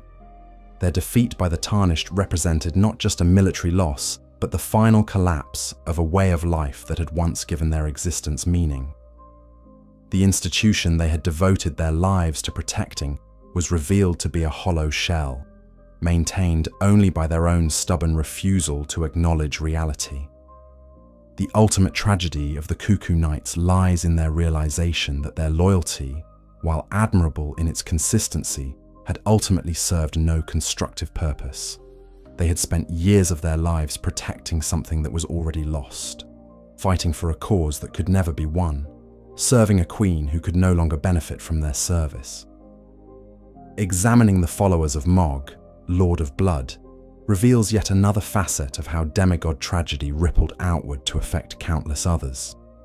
The sanguine nobles and other servants who gathered in Mogwyn Palace were drawn not by Mog's obvious virtues, but by his promise to value those whom society had rejected and forgotten. The blood cult that formed around Mog attracted beings from across the spectrum of outcasts and misfits. Omen like himself, who had been cast aside by the Golden Order, Albinaurics who faced systematic discrimination, former knights who had lost faith in their oaths, and countless others who had found no place in the established order. For these individuals, Mog's message of blood and rebirth offered something that had been denied to them elsewhere: a sense of belonging and purpose. The transformation rituals that characterized Mog's cult were both empowering and destructive, offering participants increased power and status within the community, while fundamentally altering their nature in ways that made return to normal society impossible. Those who underwent these rituals found themselves bound to the cult, not just by loyalty, but by the simple fact that they could no longer exist anywhere else. The sanguine nobles, who served as Mog's lieutenants, represented the most successful products of his cult's transformation rituals. These beings had gained significant magical power and social status within the underground kingdom, but at the cost of their essential humanity. Their elegant appearance and sophisticated mannerisms masked a fundamental corruption that made them as much prisoners of the cult as its beneficiaries. The blood magic that formed the foundation of Mog's power required constant sacrifice from his followers, creating a community where devotion was measured not by faith or service, but by willingness to literally give of oneself. The cult's practices created a hierarchy based on how much blood members were willing to donate, leading to a culture where self-destruction was celebrated as the highest form of loyalty. The presence of the kidnapped Miquella at the heart of Mogwyn Palace created a deeply disturbing dynamic within the cult community. Members were required to participate in rituals centered around the unconscious Empyrean, offering their blood to nourish him, while he remained completely unaware of their existence. This one-sided relationship became a metaphor for the cult's broader dysfunction. The war surgeons who served Mog represented a particularly tragic subset of his followers. These medical professionals had once dedicated their skills to healing and preservation of life, only to find themselves conscripted into practices that perverted everything they had once believed in. Their surgical abilities were repurposed for blood extraction and ritual modification, turning their healing knowledge into instruments of harm. Many of these surgeons had joined Mog's cult not out of any desire for power or belonging, but simply because their professional skills made them valuable to the organization. Once within the cult's sphere of influence, they found themselves gradually corrupted by the blood magic they were required to practice, losing their moral boundaries along with their professional ethics. The teleportation network that connected various blood cult sites throughout the lands between created a hidden infrastructure of suffering that most surface dwellers never suspected existed. Members of the cult could move freely between these locations, but their ability to access normal society became increasingly limited as their involvement deepened.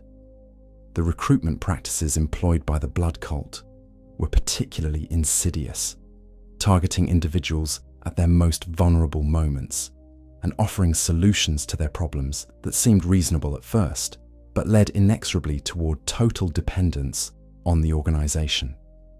New members often found themselves isolated from their former lives before they fully understood what they had committed to. The eventual discovery of Mohg's ultimate goal, to transform Miquella into a god and position himself as that god's consort, revealed the extent to which even the cult's most devoted members were merely tools in their leader's personal obsession. Years of sacrifice and devotion had served not the greater good of the community, but the fulfillment of one demigod's psychological needs. When the Tarnished finally confronted Mohg in his palace throne room, the Blood Cult's members faced the collapse of everything they had built their new lives around. The defeat of their lord meant not just the loss of a leader, but the dissolution of the only community that had ever accepted them. Many found themselves facing a choice between death and a return to the very society that had originally rejected them. The aftermath of Mohg's defeat scattered his followers across the lands between, many of them too transformed by their experiences to successfully reintegrate into normal society. Some became wandering outcasts, their blood magic making them feared and avoided by ordinary people. Others simply disappeared, unable to find any place where their altered nature would be accepted. The tragedy of Mohg's followers extends beyond their individual suffering to encompass the broader question of what happens to society's outcasts when their attempts to find alternative communities lead them into destructive relationships. Their story serves as a warning about the vulnerability of the rejected and the ease with which legitimate grievances can be exploited by those with ulterior motives. The scholars and students who gathered around Rykard at Volcano Manor before his transformation represent another category of collateral damage in the demigod's tragedies.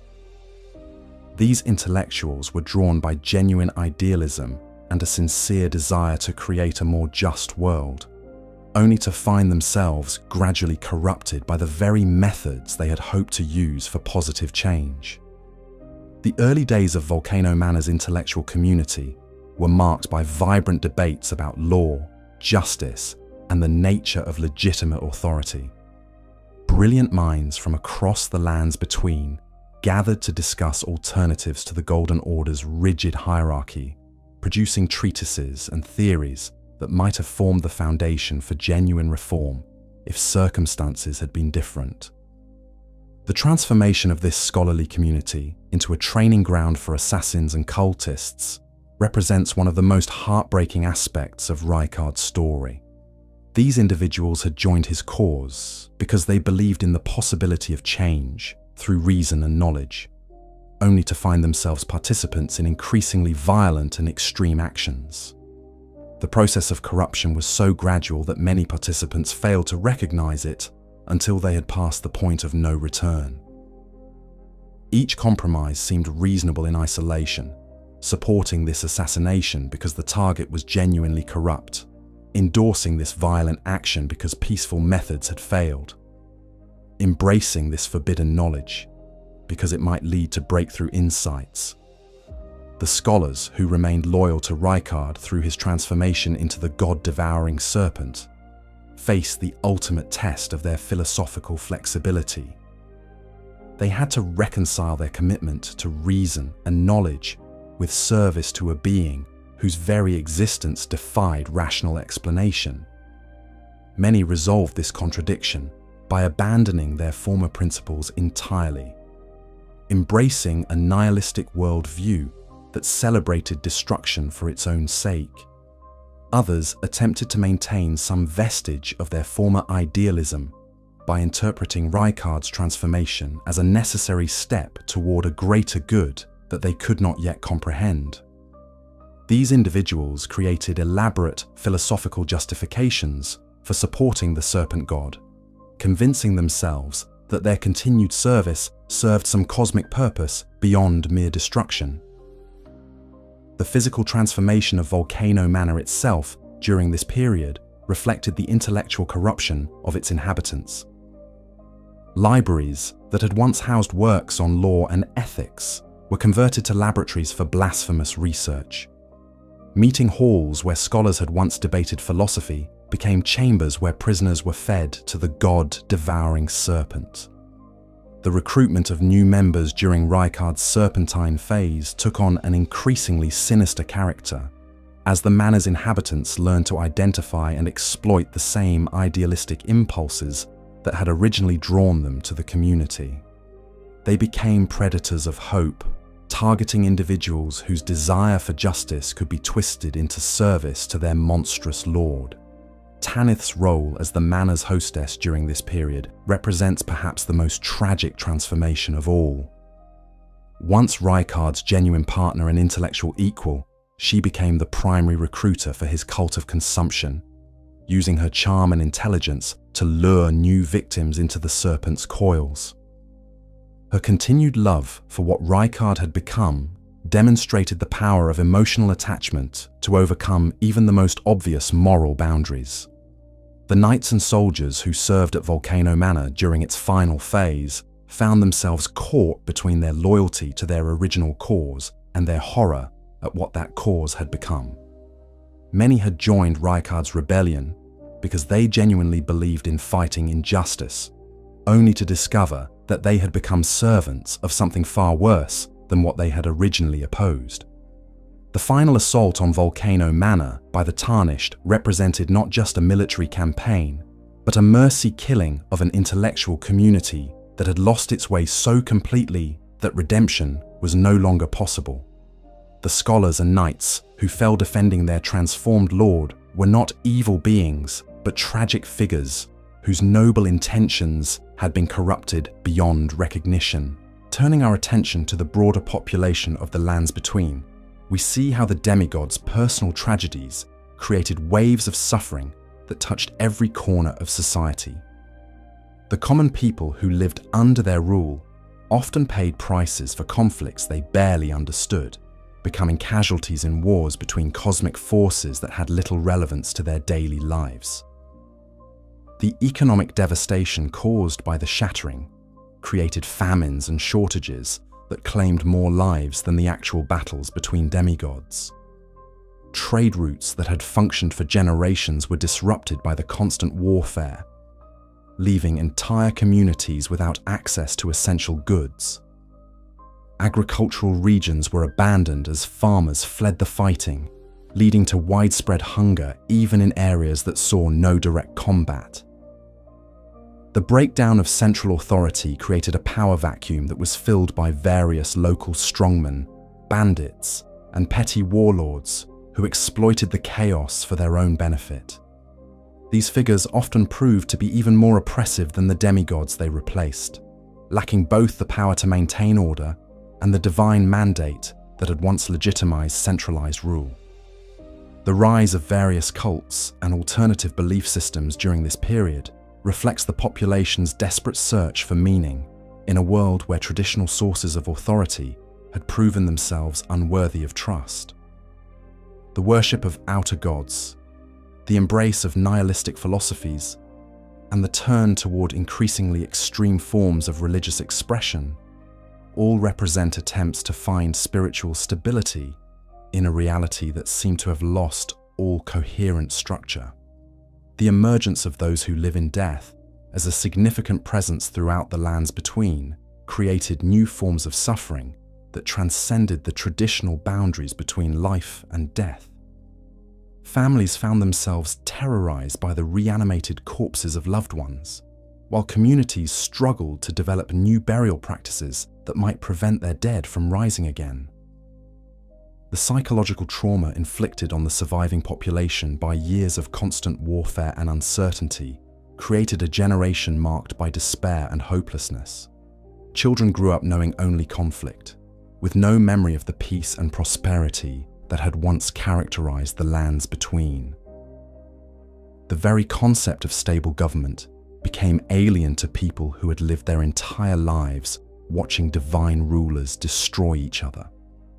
The various attempts by local communities to maintain some semblance of normal life in the face of cosmic chaos demonstrate the resilience of ordinary people, but also the limitations of that resilience when faced with forces beyond their comprehension or control.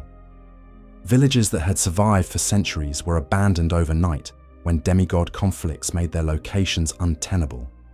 The refugee populations that formed around the edges of the major conflicts created their own forms of suffering. as displaced people struggled to survive in unfamiliar territories without the support systems they had lost. These communities often became targets for bandits and cultists, who saw them as easy prey, creating cycles of victimization that extended far beyond the original causes of displacement. The gradual breakdown of infrastructure throughout the lands between, roads, bridges, communication networks, and administrative systems, created a cascade of secondary problems that made recovery increasingly difficult, even when active fighting ceased in particular regions. The institutional knowledge required to maintain civilization was lost along with the institutions themselves.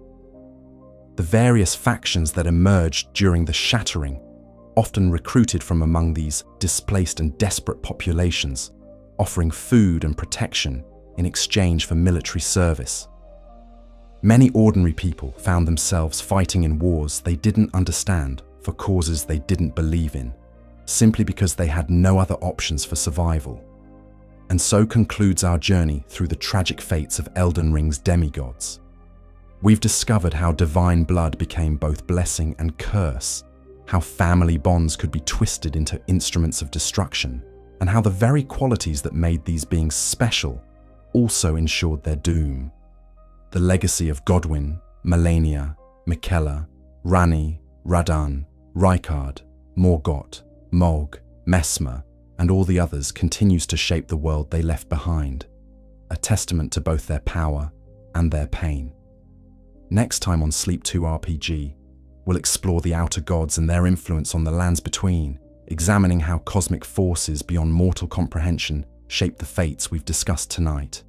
Until then, sweet dreams, fellow adventurers, and may your rest be unmarked by the curses that plague these divine children.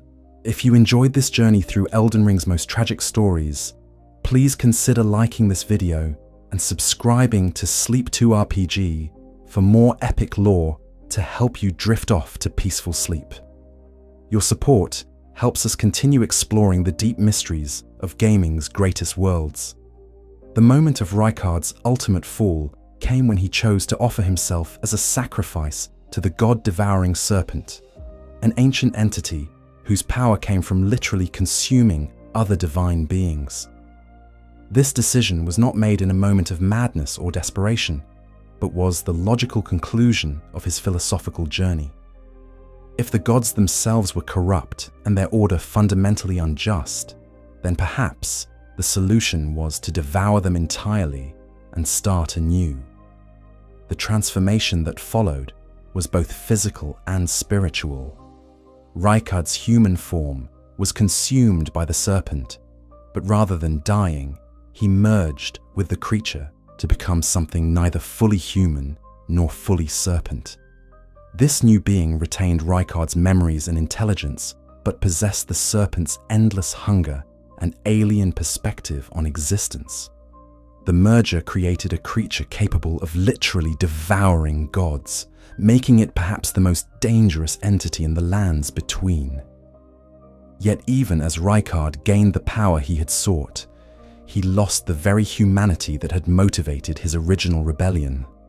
The serpent's hunger was not merely for flesh, but for existence itself. It desired to consume everything, not to create a better world, but simply to feed its own endless appetite. Rykard's noble goal of creating a more just order became perverted into a simple desire for destruction and consumption. The family he had built at Volcano Manor began to reflect this corruption.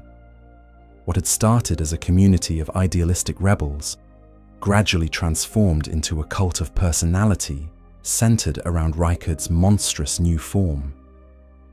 The manor's residents, once united by shared principles and common cause, became bound together by their devotion to feeding their lord's appetite for destruction.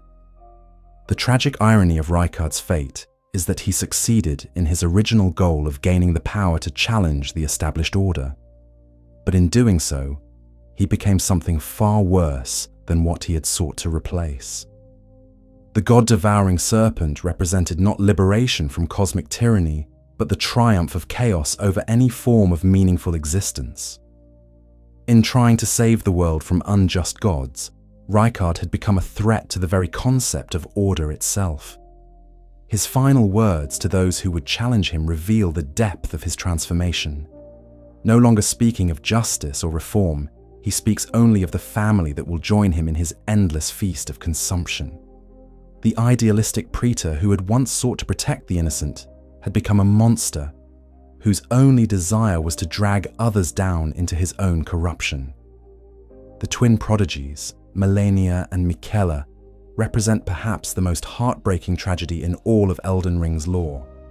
Born of the union between Queen Marika and Radagon, who were revealed to be two aspects of the same divine being, these children inherited not just immense power, but terrible curses that would define their entire existence.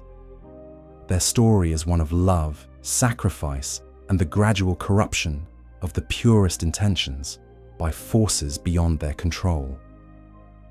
Miquella, the elder of the twins, despite his eternally youthful appearance, was cursed with nascency, doomed to remain forever in the body of a child, regardless of how much time passed or wisdom he gained. This curse was not merely physical, but spiritual, preventing him from growing into his full power as an Empyrean and limiting his ability to interact with the world as an adult. Yet, rather than allowing this limitation to embitter him, Miquella channeled his frustration into an obsessive desire to help others, particularly his beloved twin sister. Malenia's curse was even more visible and destructive.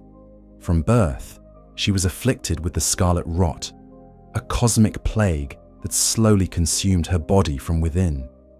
Over time, the rot claimed her eyes, leaving her blind, and forced the amputation of limbs that had become too corrupted to function.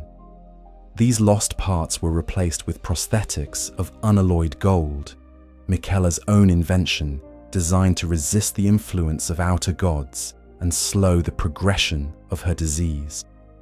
The relationship between the twins transcended normal sibling bonds, becoming a partnership forged in mutual understanding of suffering and shared determination to overcome their respective curses.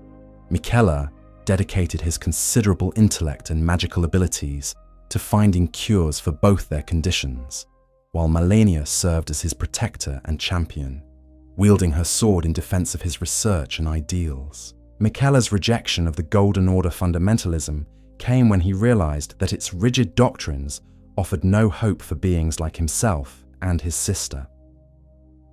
The established religious and magical practices of the realm were designed for beings who fit neatly into predetermined categories, not for cursed demigods whose very existence challenged the Order's claims of perfection and divine favor. This rejection led Miquella to develop entirely new forms of magic and technology, most notably the creation of unalloyed gold. This miraculous substance could resist the influence of outer gods, potentially offering protection from the cosmic forces that had cursed both twins. The development of unalloyed gold needles gave Malenia some relief from her rot's progression, though it could never fully cure her condition. The creation of the Haligtree represents Miquella's most ambitious attempt to solve their problems through his own power rather than relying on existing systems. Using his own divine blood as sustenance, he nurtured a sapling that grew into a massive tree intended to rival the Erd tree itself. This new tree would serve as a sanctuary for all those rejected by the Golden Order, the Omen, the Misbegotten, the Albinaurics, and any others deemed unworthy by the established powers. The Haligtree became more than just a refuge, it was a statement of principles.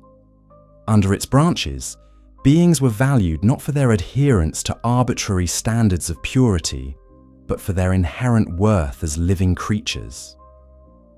The community that grew around the tree reflected Miquella's vision of a more inclusive and compassionate order, one that could embrace diversity rather than demanding conformity. Yet even as Miquella worked to create this better world, he faced the fundamental limitation of his cursed nature. Trapped in a child's body, he lacked the physical presence and apparent authority that others expected from a leader. His attempts to mature by encasing himself within the haligtree's cocoon were interrupted by the machinations of his half-brother Mog, who kidnapped the slumbering Empyrean for his own twisted purposes. Malenia's role as Miquella's protector and champion placed her in an impossible position during the shattering. When various demigods began fighting over the fragments of the Elden Ring, she faced the choice between remaining by her brother's side and actively working to secure the power he would need to realize his vision. Her decision to take up arms and lead military campaigns in support of Miquella's cause spoke to both her devotion and her recognition that passive protection would not be enough.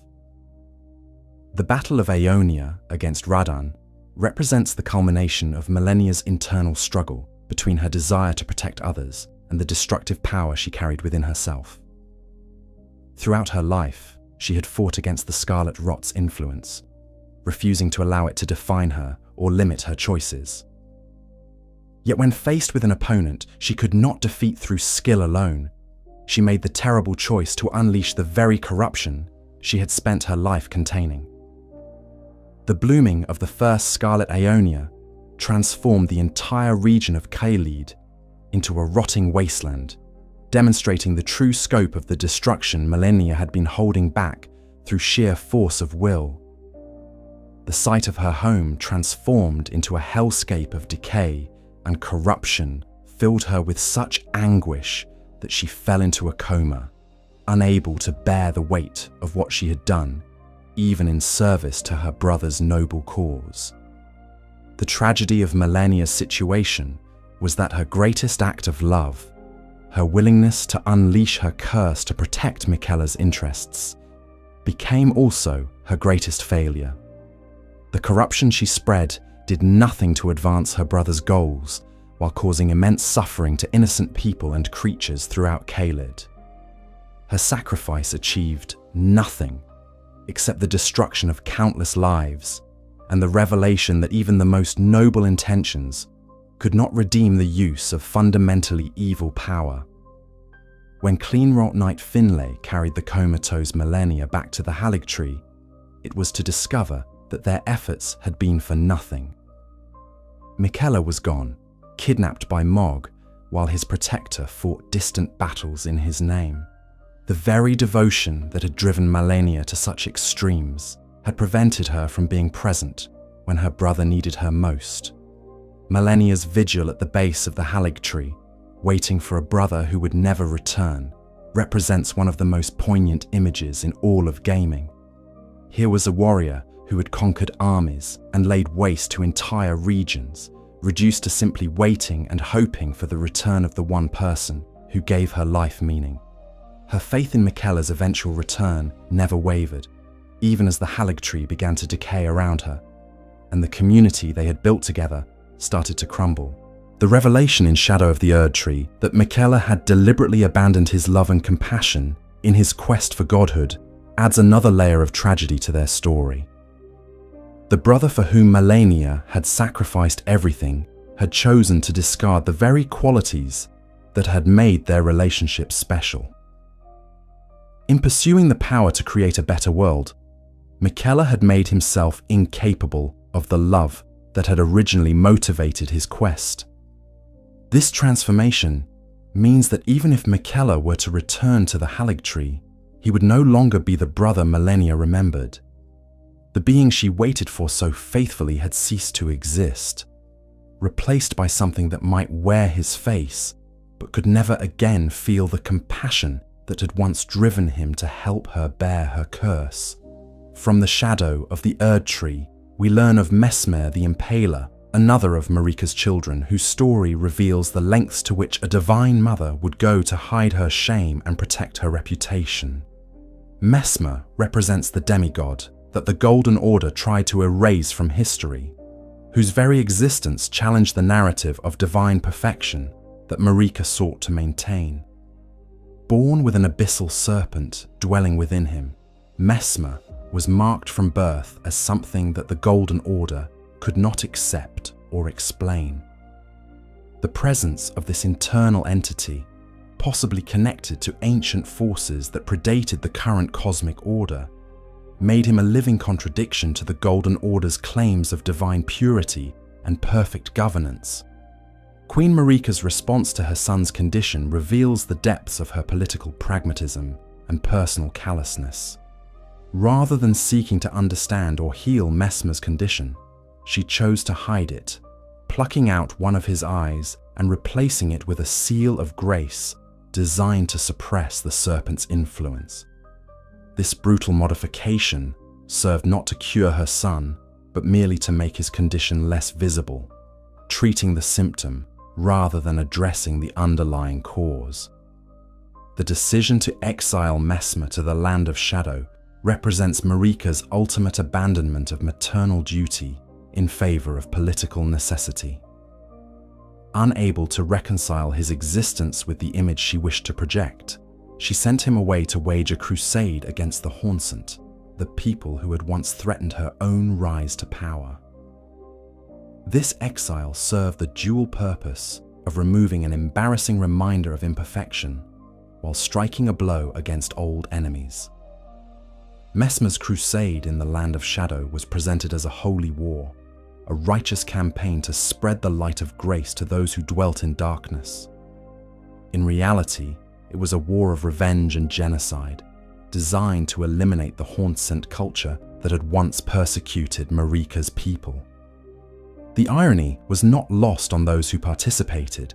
They were committing the same acts of cultural destruction that had once been inflicted upon their queen's homeland. The psychological impact of this abandonment on Messmer cannot be overstated.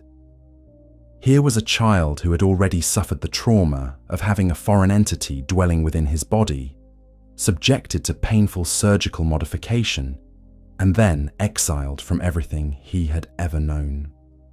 His mother's message was clear. His existence was a problem to be managed rather than a life to be cherished. Yet despite this treatment, Messmer retained a tragic loyalty to his mother and her cause. His crusade in the Land of Shadow was conducted with thoroughness and efficiency, demonstrating both his military competence and his desperate desire to prove himself worthy of the love that had been withheld from him. Each victory was an attempt to earn the recognition and acceptance that should have been his birthright. The establishment of his own cult of personality among his followers speaks to Messmer's need to find some form of family and belonging in his exile. The soldiers and knights who served under him became the closest thing he had to a real community, bound together by their shared isolation from the homeland they served.